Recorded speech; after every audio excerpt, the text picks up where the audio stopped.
नमस्ते। खुश रहो बिटिया।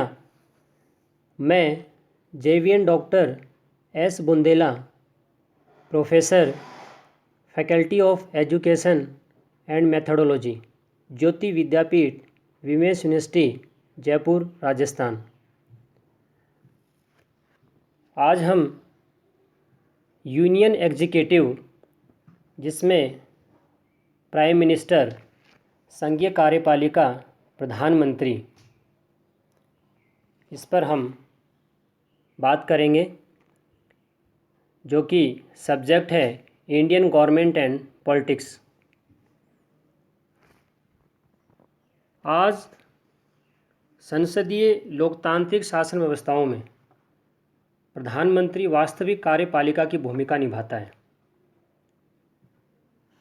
इसकी स्थिति विश्व में शक्तिशाली मानी जाती है। ये पद गौरव और गरिमा का माना जाता है। भारत के प्रधानमंत्री इस स्थिति से ताल्लुकात रखते हैं। प्रधानमंत्री की योग्यता की बात करें, क्वालिफिकेशंस की बात करें, तो वह लोकसभा या राज्यसभा का सदस्य होना चाहिए। अगर वो सदस्य नहीं है तो 6 महीने के भीतर उसे सदस्यता लेनी होती है।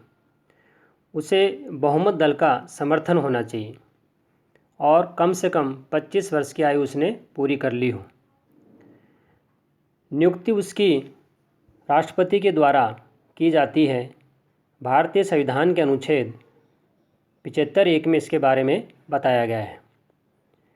प्रधानमंत्री के कर्तव्य या ड्यूटी की बात करें तो वो भारतीय संविधान के अनुच्छेद 78 में बताया गया है, जिसमें सबसे पहला कर्तव्य है राष्ट्रपति को संघीय सरकार के समस्त प्रशासनिक निर्णयों के बारे में बताएगा।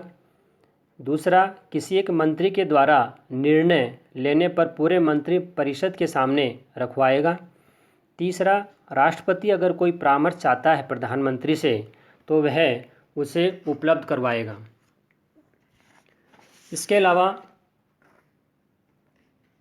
अगर प्रधानमंत्री के कार्य और शक्तियों की बात करें, फंक्शंस एंड पावर्स की बात करें, तो इसमें मंत्री परिषदों का वो निर्माण करता है, उसमें परिवर्तन करता है, देश की प्रमुख नीतियों जिसमें रक्षा, विदेश आदि का निर्माण करता है और उन्हें लागू करवाता है, देश के विकास को सुनिश्चित करता है, गंभीर मामलों में राजनीतिक दलों से तालमेल बनाए रखता है, चाहे वो खुद का दल हो, विपक्ष का हो या मिलीजुली सरकार के दलों की बात हो, सभी से वो तालमेल बनाए रखता है।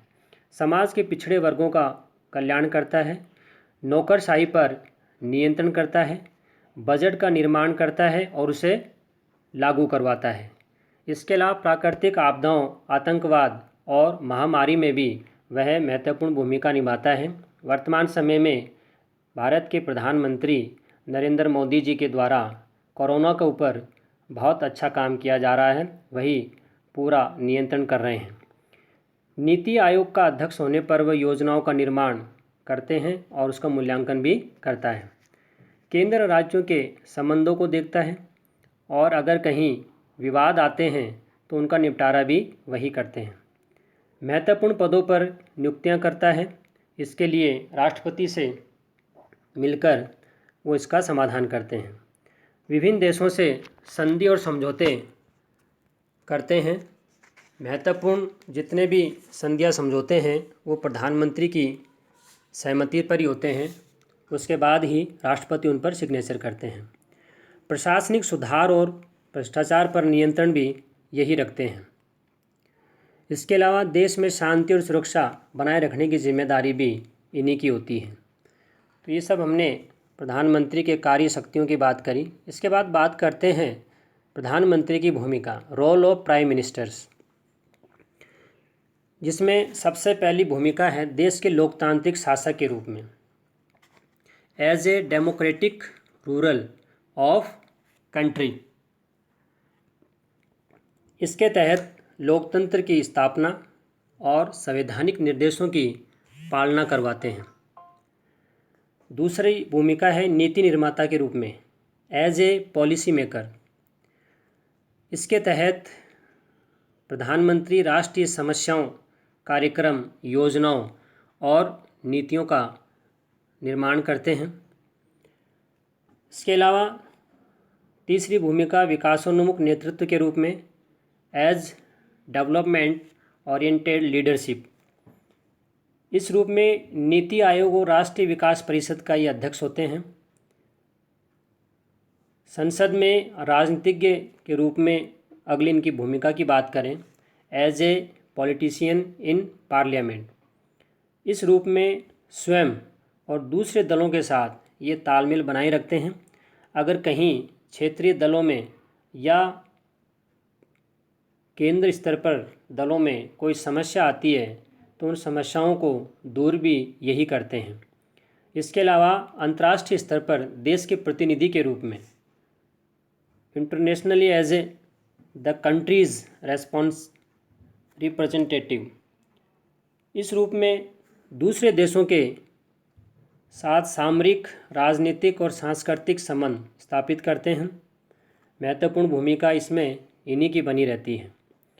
इसके अलावा मंत्री परिषद के अध्यक्ष के रूप में, as a head of council of ministers. इस रूप में मंत्री परिषद में किस किस को रखना है, किसका चुनाव करना है, किसको मंत्री पद कौन सा देना है, ये सभी चीज़ें पार्टी संगठन से मिलकर प्रधानमंत्री के द्वारा ही तय किया जाता है।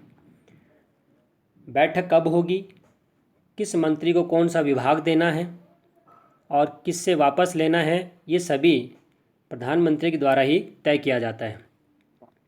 इसके अलावा राष्ट्रपति के परामर्शदाता के रूप में, as a adviser of president, महत्वपूर्ण पदों पर नियुक्तियां करनी हो, आपातकाल की घोषणा करनी हो और लोकसभा को भंग करना हो, इन सभी में महत्वपूर्ण योगदान प्रधानमंत्री का ही रहता है, क्योंकि राष्ट्रपति को यही परामर्श देते हैं।